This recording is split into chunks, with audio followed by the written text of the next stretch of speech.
Hello, we are going to show you how to inspect the internal components of a Macnaught pulse meter with a digital register.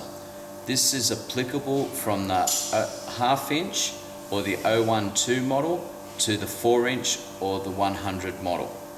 Tools required to carry out these tasks will be an Allen key set, a small flathead screwdriver and long nose pliers if required. We'll start by removing the electronic register. There is two parts to this flow meter. One of them is the digital register or the display, and the other part is the actual flow meter itself. So we'll start by taking the digital register off, and this will expose the internal parts of the flow of the pulse meter, and we can have a look at them as well.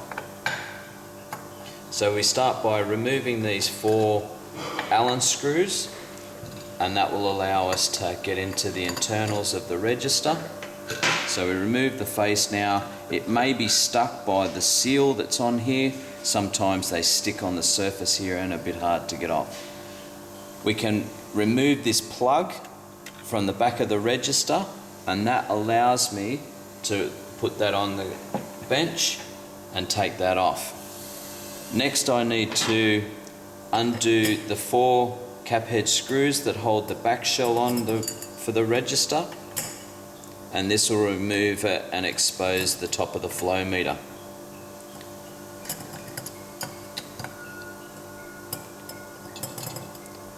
So we undo those 4 screws, we feed that cable through the hole, and then we put that on the bench. Inside you can see this has now exposed the top of the flow meter, and we have what's called the pulse board.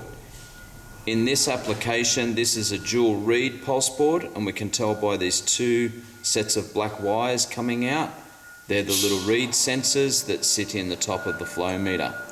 So what we'll do is we undo the 2 screws that hold this pulse board onto the flow meter, and this will allow us to remove that pulse board out of the flow meter. Now if I turn it over, you can see the little reed switches here in the little aluminium standoffs.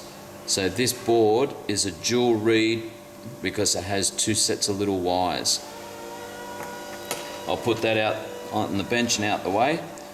Our next step to do is to inspect if there's any fluid inside this pulse board chamber, and as you can see it's nice and clean, so everything's okay with that. We'll then undo the 8 cap head bolts around the top of the flow meter, and this will allow us to get into the internal parts. We can then inspect the rotors and the shafts and the internal part of the flow meter body and make sure that everything's okay there. So we'll just undo these.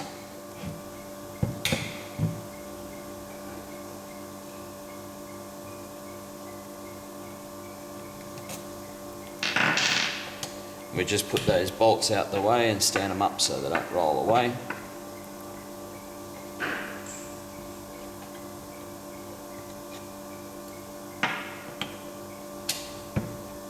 Now you may find that they're a bit tight and you might need to put a spanner or something to undo them, because they're a lot tighter than what these ones will be.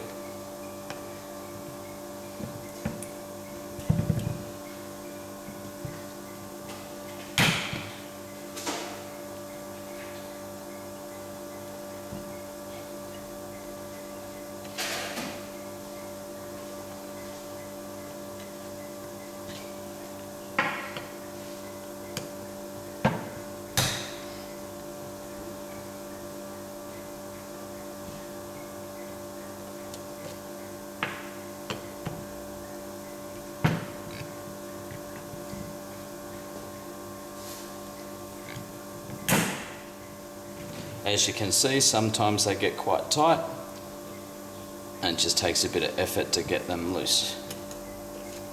Okay, once you have all the bolts out of the meter body, then it's a matter out of the meter cap. It's then a matter of just gently prising the meter cap off the meter body, and this is done gently by just working your way around and then just lifting that meter cap off. Okay, as you can see, that's the top of the meter cap with the seal and the two pin rotor shaft supports. We'll put that on the bench and out the way. As you can see, there's the two dowel pins that locate the meter cap in one position, and it exposes our two rotors. You'll see these rotors are at 90 degrees to each other, and as you turn them, you can see that they turn quite freely. What we need to do is remove the rotors out and taking note of the shaft that they fit on. So I'll put them back on the meter cap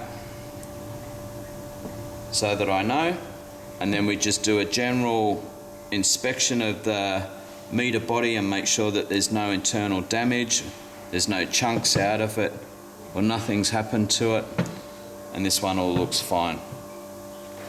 We then get the rotors and put them back on the shafts and just check for lineal movement and make sure that there's no movement. Now they should be able to turn very, very free, and as you can see, if I flick them round, they turn very free. I'll try the other one, and it's better to try them singularly because you get better feel out of what's happening. Now I'm checking movement that way, there's nothing there. That one turns nice and free. So what I can do is I can then put the two rotors back together in that 90-degree position. Now as you can see, I can't turn that because I have them out of position, and they must be at exactly 90 degrees to each other. So what I need to do is just lift them up, and you should be able to, I've got that out again.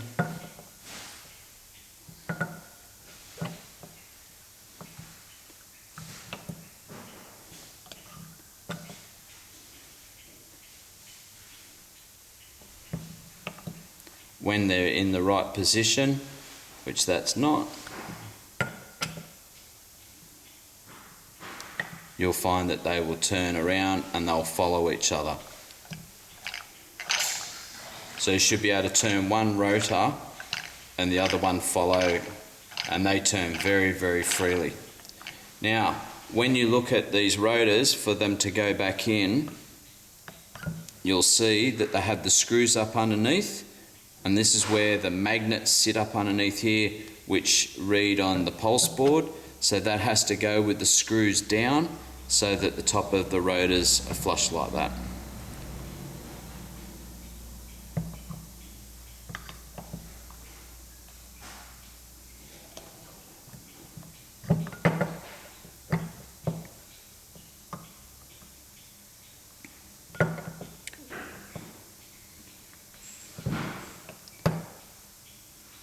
And as you can see, I'm struggling trying to get these rotors back in position, but it's very, very important that they are in exactly the right position.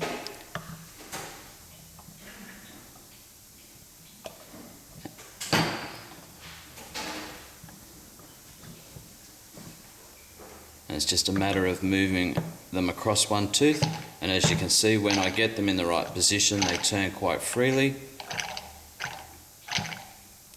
That I know that it's right. Okay, when we assemble this meter, we go back in the opposite direction, so it'll be a matter of putting the meter cap back down, and it'll only go in one position because of the two dowel pins.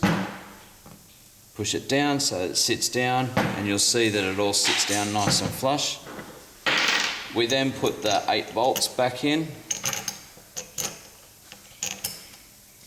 and these get tightened down, finger tight, and then we tighten them in a cross pattern so that we get it down nice and flat.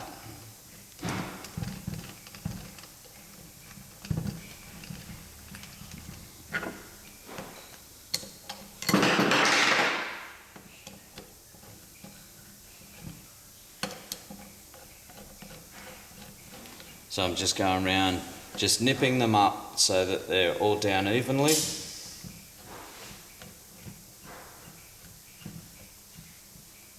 and this will allow me to tighten it down nice and true.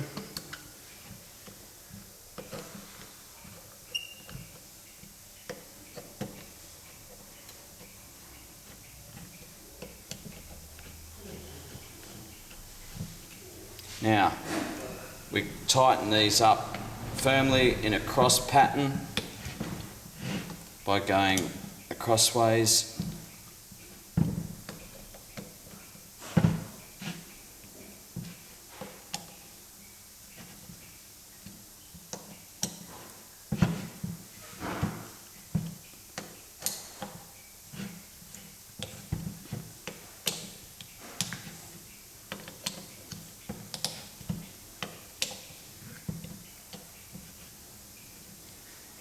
Now, when they're all down nice and tight, then what we'll do is we'll replace the pulse board. And as I said, this is a dual reed because it's got two little sets of wires. We drop that down and it'll only fit in one position. And we tighten up the two little screws that hold that pulse board into position.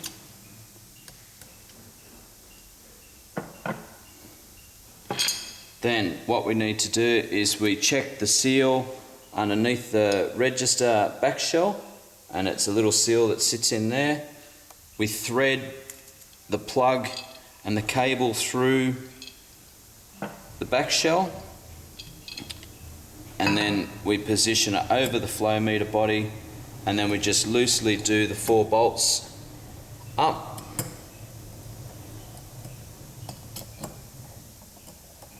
until we get all 4 down, and then we can nip them up in a cross manner as well.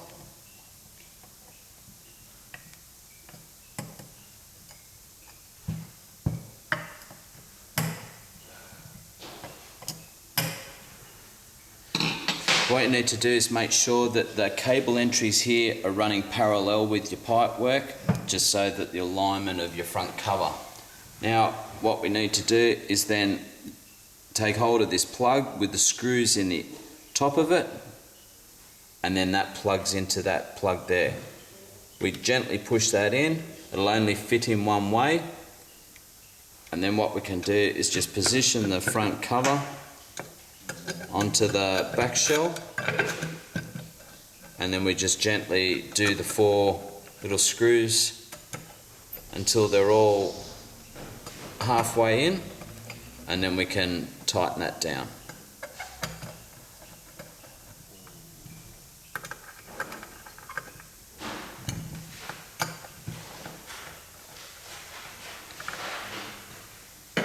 Then what we can do is, by removing this little orange plug,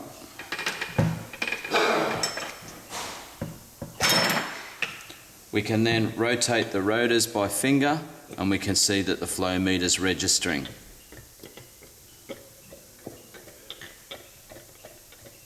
So I know that everything's working. I've put it all back together. The rotors turn quite freely, and also I'm registering on the flow meter. That is how we disassemble, inspect and reassemble a Macnaught electronic pulse meter.